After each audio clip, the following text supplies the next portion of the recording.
উদ্ভিদ কথা বলে না, শব্দও করে না, তবুও তারা শ্বাস নেয়, বাঁচে পরিবেশের সঙ্গে সমন্বয় করে। শতাব্দীর পর শতাব্দী ধরে বিজ্ঞানীরা জানতেন উদ্ভিদের পাতায় থাকা ক্ষুদ্র ছিদ্রের মাধ্যমে এই শ্বাস প্রশ্বাস চলে, কিন্তু সেই প্রক্রিয়া প্রথমবারের মতো মানুষের চোখে ধরা পড়েছে। গবেষকদের ভিডিওতে দেখা যায় কার্বন ডাই অক্সাইড পাতার ভেতরে প্রবেশ করছে, আর একই সঙ্গে অক্সিজেন ও জলীয় বাষ্প বেরিয়ে যাচ্ছে। এই গতিশীল প্রক্রিয়ায় উদ্ভিদের সুস্থতার মূল চাবিকাঠি। উদ্ভিদের পাতায় এই অতি ক্ষুদ্র ছিদ্রগুলোর নাম স্টোমাটা।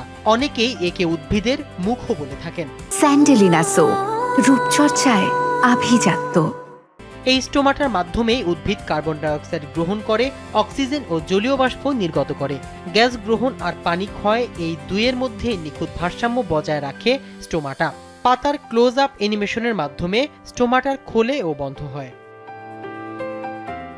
যুক্তরাষ্ট্র ইউনিভার্সিটি অব ইলিয়ন আরবানা শ্যাম্পেইনের গবেষকরা উদ্ভাবন করেছেন এক যুগান্তকারী প্রযুক্তি, যার নাম স্টোমাটা ইনসাইট।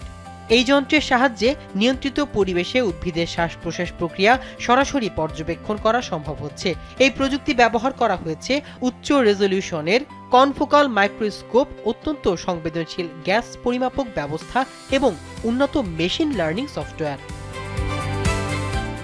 এই পরীক্ষায় পাতার একটি ছোট অংশ রাখা হয় হাতের তালু আকারের একটি বিশেষ চেম্বারে, যেখানে আলো, তাপমাত্রা, আর্দ্রতা, কার্বন ডাই অক্সাইড এবং পানির মাত্রা নিখুঁতভাবে নিয়ন্ত্রণ করা যায়।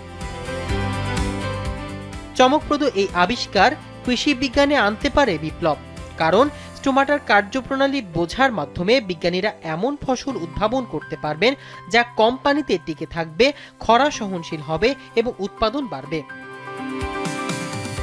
এ বিষয়ে ইউনিভার্সিটি অব ইলিয়নের অধ্যাপক অ্যান্ড্রু লিকি বলেন, আলো থাকলে স্টোমাটা খোলে, অন্ধকারে বন্ধ হয়। এতে একদিকে আলোক সংশ্লেষণ সম্ভব হয়, অন্যদিকে পানি অপচয়ও কমে। আলো, তাপমাত্রা ও আর্দ্রতার পরিবর্তনে স্টোমাটার প্রক্রিয়ায় যে সূক্ষ্ম কোষীয় পরিবর্তন ঘটে তাও প্রথমবারের মতো স্পষ্টভাবে ধরা পড়েছে এই গবেষণায়। এতে উদ্ভিদের অভিযোজন ক্ষমতা ও পানি ব্যবস্থাপনা সম্পর্কে নতুন দিগন্ত খুলে গেছে। মাহমুদুর রহমান সিয়াম, কালবেলা।